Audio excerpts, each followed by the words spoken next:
Assalamu alaikum everyone and welcome back to Quant. Now yesterday we talked about Quant and I told you that it's a little bit overextended and I wouldn't suggest someone to really invest in it, and there's a place that we didn't really retest for Quant, so which actually takes it down to $119. So you guys should be really careful. You never know, because if it does come down there, we might be looking for 34% move down, and let's talk about it. Why not?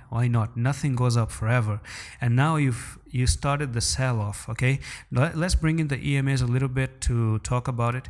Now, I'm not saying necessarily if you're gonna go down there, all we do is put checks, and I'm gonna revise once again what I said in yesterday's video. Now, if you do come down, you've been holding the 10 EMA for quite a while. I mean, you went up, you came to the 10, bounce off the 10, again bounce off the 10, came down, make a wick, but close above the 10. Now you're again extended. Can you do the same and come to 176 and bounce off the 10?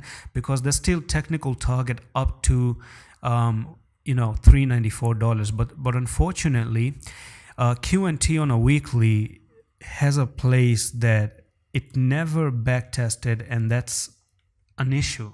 Personally, that's an issue for me, okay? And you can see that weekly is starting to turn a little bit red right now. I mean, you have to backtest the EMAs, you have to backtest the place that you broke out of, and maybe come down here and bounce off this area, and then we finally move back up to that particular price level, because by the end of the day, it's a bullish pattern. There's a nice 10 and the 20 EMA crossover, but no backtest at all. And there's a certain concept I always talk about, which is the dirty retest.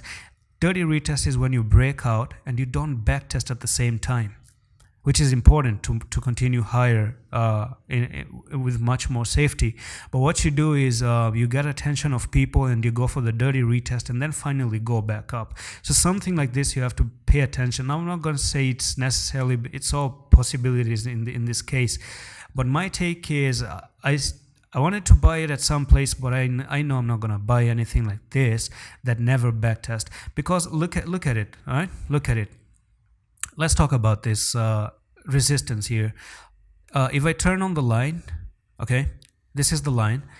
That was your resistance that you broke out of. Look at that. All right? I'm going to zoom in so that I want you to understand what I'm talking about in here. And this is something I noticed again and again. So you have that resistance and the line touches. You have this resistance here and the line touches as well.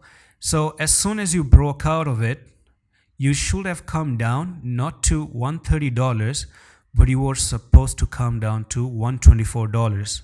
That's a big difference. It makes a big difference. People can ignore it as much as they want to, but I'm not going to. It should have come down, kissed the line, and hold it as support, and then go back up. And that's how I would have said that, yeah, that's something really good. But if you're not doing something like this, and if I turn on the candles, you can see that it nearly came down but really went up again. So people have their stop losses down here. I think the sell is going to be happening. This whole sell-off is going to happen. This tops is going to be taken away. They're going to actually run a little bit dip and then try to move back up. That's my personal take. Now, if this is your top here, how do you know you're going to go down? To what support level are you going to go down to? So for that one, let's look at the fib retracement at the moment. So if I take the bottom here, the swing low to the top right there, and let's look at the corrective move down. Yep, you got the 0.618, and that's where the line actually lays down. You see the golden ratio really shows that it's near that line of support that you had. It's even a little bit lower than that support level. So 126, this could be a zone. It's not going to be a straight line, but more like a rectangle starting from here to nearly 119. So between 126 and 119 could be my best pick and could be my best prediction for another entry opportunity.